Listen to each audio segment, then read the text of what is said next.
Good afternoon, juniors. It is about 12:30 on Tuesday as I'm doing this, me and my cup of broth, an exciting feature in my life now that my gallbladder's gone. So much fun. I am going to be responding to the questions on the exit tickets that I have received as of now.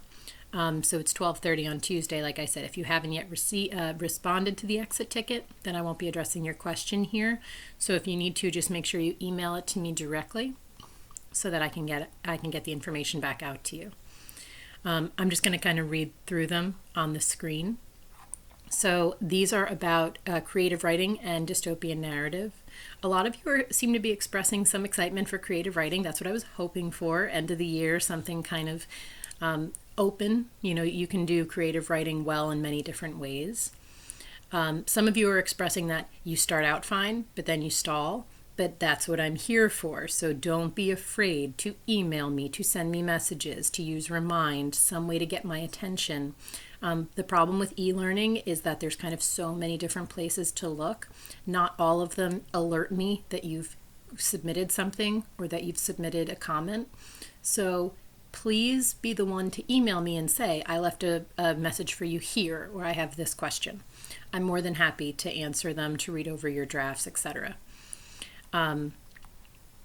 Some of you are kind of saying, I'm not sure what to do with characters, coming up with names or traits. Listen, names, I'll tell you there is an easy way to do this. Go to babynames.com, and there is, in the search bar, you can go to advanced search, and there's a list of different ways you can search for things. So if you had it in your mind that your character's name was going to start with a T, you could look for all T names. You could look for T names that are boy, that are girl, that are gender neutral. You could look for names that have a specific meaning. So if you wanted your character's name to be like Finder, you could see what names respond to that. Or you could look for names from certain cultures. So if, say, you knew your culture was like Gaelic inspired, you could look for Gaelic names. Writers do it all the time. There's a whole section in babynames.com for writers, like how to choose a good name for a character. So don't be afraid to just kind of lose yourself for an hour in there. I know I have more than one time. For dialogue, there will be a mini lesson on it. Some of you are expressing that you're like not sure what to do about dialogue. For tomorrow's lesson, which you'll be probably watching this video tomorrow, so today, the setting lesson includes something from Coraline, and so does dialogue, because Neil Gaiman gives two really good sort of mini lessons in setting and dialogue as he reads the first two chapters of Coraline to you. So make sure you listen to him reading those chapters. He does an amazing job. In fact, he's done several like kind of mini teaching stints, because what he does, he's so damn good at. If you've never been involved with Coraline either, it's, you know, kind of an exciting book. It's simple. It's a children's book, has a lot of adult themes. Pardon me. One thing that I want you guys to be aware of is that on the rubric you're being graded on, which you can see, it's on the dystopian sheet, you can do very well on that rubric without being the world's greatest creative writer. So don't start getting down on yourselves about like your skill set level. As long as you attempt, we're going to be okay. All right. You need to have certain things for it to be a complete assignment. So make sure you have more than two characters. Make sure there's a setting that makes sense of the story. Make sure there's dialogue.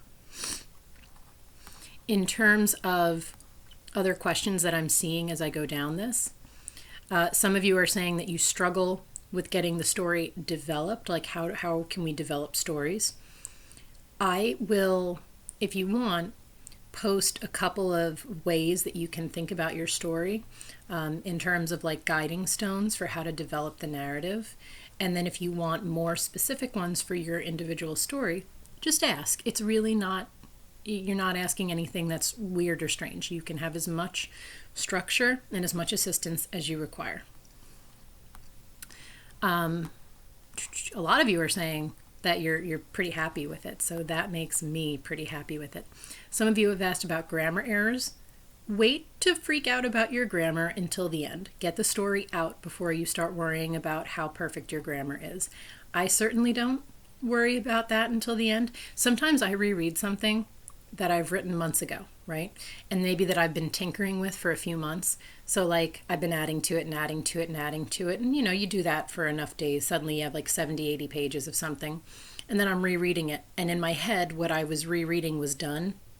And then I come across like a silly grammar error.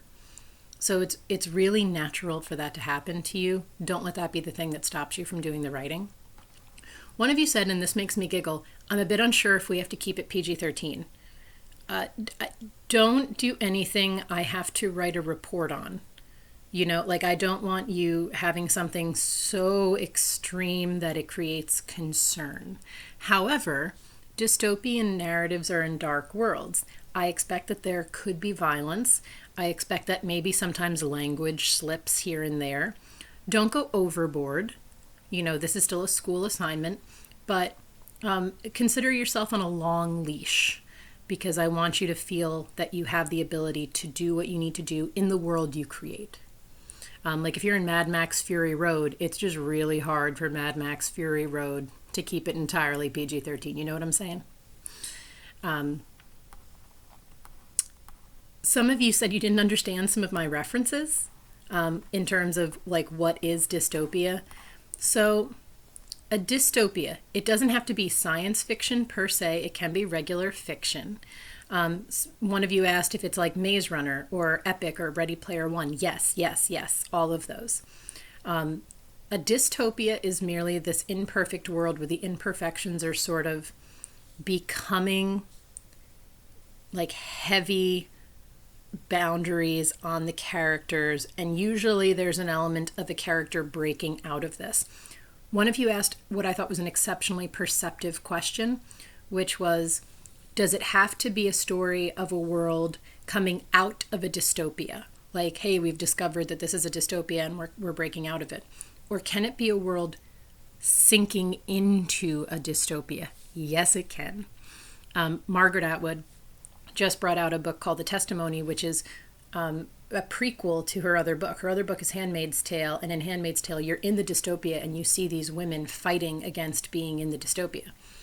But the Testimony is about how the world sort of allowed this dystopia to take over, right?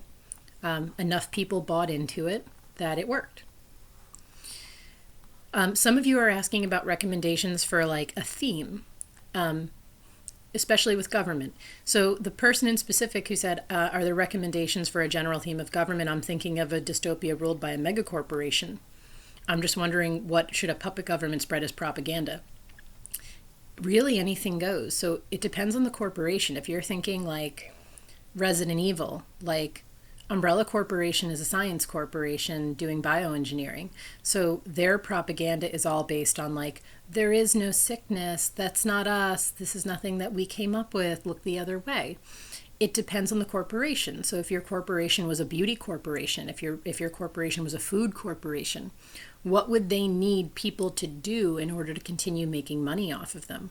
I think of the Disney or Pixar movie WALL-E, and like the corporation was like a vacation and food corporation, so that it kept selling to people that they didn't need to even walk, and they needed all these supersized portions. I mean, WALL-E's a pretty charming children's movie, and yet there's a really dark, horrible undertone of how awful government can be in that movie. So like even consider that. That's a dystopia, and WALL-E's helping them break free from it. Can a utopia be an opinion? Yes and no. So when something has gone so far as to be the foundation of a society, it's no longer necessarily an opinion, but it's like a cultural movement. Like the colonies were supposed to be a utopia. We talked about this with the Puritans. The Puritans thought that they were creating the best society. That doesn't mean that everyone who lived there thought the Puritan way of doing things was the perfect way to do things. So yes and no. It was much bigger because even if you weren't a Puritan, if you were living in a Puritan society, you had to follow those rules. So it didn't matter if you disagreed with them. They weren't just like, thank you for disagreeing. You had to sort of bend the knee. It's much more serious than an opinion, although I understand what you're saying, there's usually the idea that there's free thought or free speech. It's interesting if you were to read like 1984, the government's actually, in that book, erased your ability to freely think. They have so honed people over the years that there's no longer the ability to think contrary to what the government says. And for a real life example, like potentially think of North Korea. How many North Koreans really believe anything outside of what Glorious Leader tells them? I mean, he tells them some ridiculous things too. It is a real phenomenon that you can train yourself to not question what you're told. And if you buy into it and allow yourself to be trained that way, and then your children are raised that way, your children literally never know anything different. So you get one generation in, and then no one knows any better. One person says, I'm trying to understand how a dystopia and how a utopia falls. So a utopia is merely impossible to achieve. It doesn't stop people from saying we're going to try and establish a utopia. They're going to try. But it is a fool's errand, and they will inevitably fail. So if you go into thinking we are going to eliminate or we are going to make perfect some aspect of society, that's usually where the failing lies. This person expressed that they didn't know Hunger Games or Captain America or Brave New World or anything. So the Puritans work really well for this. They leave England because they're like, we're never going to be able to fix England. They come here and they say, we are going to build a society based on our religion and what we think to be correct, and it will be a perfect society. Now, that's just the idea that starts it. But to make that a practical society, you then have to come up with laws. You have to come up with like a system for sales, bartering, selling, business, and therein lies where it all starts going wrong. Because can you teach people to truly fall in line, or are sort of the natural impulses of humanity gonna come up? So like in Scarlet Letter, Puritanism would have said that we're all these perfectly moral creatures, so no one should be committing adultery, and yet happens with the town reverend. You know, it's not possible to hold people to a perfect standard unless you are willing to do some incredibly awful things. Like, for example, if every time someone disagrees with me, I kill them, I'm going to weed out the disagreement pretty quick. It's an awful way to do it. And that way you can even think of like Nazism and the Third Reich. No, everyone who disagrees with the Reich disappears. And everyone who doesn't meet the criteria that the Reich set forth disappears. It's an aggressive way to establish your perfect place. Really not one that most people would want to partake in. What is my summary of dystopia? Come on, watch the first video and this one, and maybe that'll help. The difference between a dystopia and a utopia is really the ability to follow through. So it's usually not possible for a utopia to continue existing because of the strain of having to be perfect. It's not possible to be perfect. Therefore, it falls apart. And when it falls apart, that is the dystopia. Sometimes dystopia are also widely categorized as highly, like, chaotic worlds. So something that is like post-apocalyptic, like Walking Dead or something, is dystopia. So if you were looking for ideas for a setting, you could have something that's like post-zombie apocalypse, post-nuclear fallout, post-World War, where there's just an unraveled society that is so very broken. It doesn't necessarily always, in writing anyway, get categorized as an exact reaction to a utopia. Sometimes it's just an extremely broken place.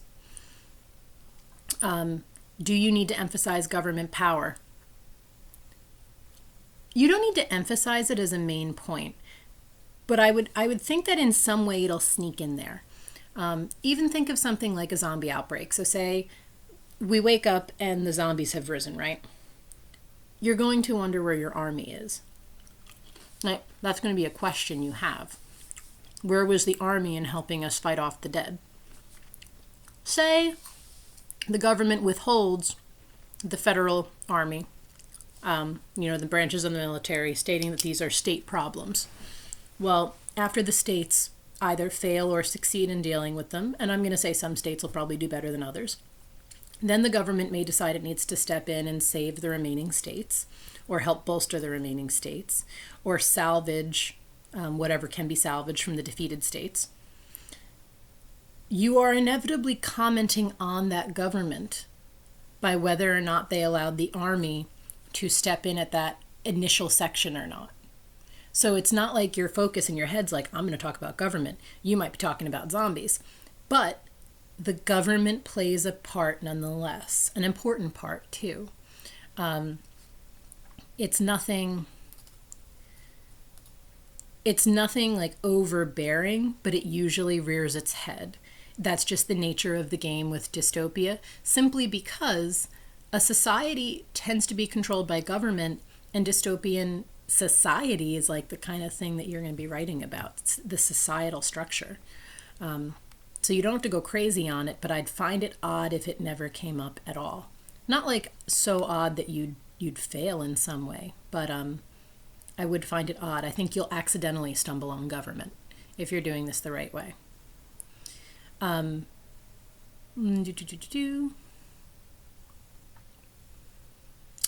of you are saying you want to make your world like a video game where there's levels.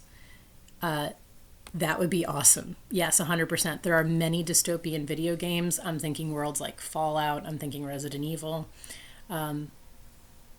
Even like Red Dead Redemption, stuff like that is all dystopian society. Destiny in many ways is dystopian. So yes, you could definitely do something where there's like levels. If you've seen like Ender's Game or Ready Player One, they're almost based in the format of a video game, so you could totally do that. Would the character speak normally or futuristically? Your choice. That's awesome.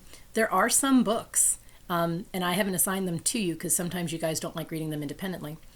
But there are books where the character starts speaking and you're kind of like looking at it going like, I don't know if I understand them, and you're wondering where they're from, but it's when they're from. So they're from a future where words mean different things.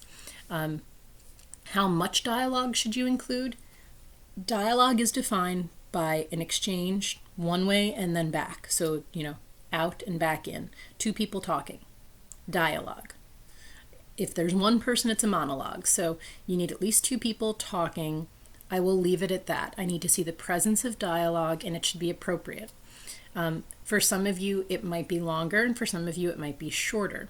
I was reading a draft by one student where a lot of what's going on is sort of the internal monologue of one character. So they might have very brief moments of dialogue because a lot of their story is more monologue driven. That's perfectly fine as long as dialogue shows up. My summary of dystopia, again, come on, videos. I've done 2 of them now. And another question on science fiction. Does it have to be science fiction, or is it science fiction? Dystopia can be larger than science fiction, so it doesn't have to be science fiction. You may find yourself sort of leaning on those examples if you're familiar with them. But a dystopian world is a broken world, and it's a world that's in chaos. It's a world where sometimes the characters don't realize how bad things are. One of you actually, I thought, kind of poignantly asked, how do characters not know? How do they not know that they're in a dystopia? Well, we accept the world as it is presented to us, and sometimes we do not ask questions. So, keep that in mind. It's not that these characters are doing a bad thing, it's that sometimes we accept the truth that is given to us. I will see you guys in the setting video, and I hope that helped. Let me know if you have additional questions or if you need more resources. Cheers.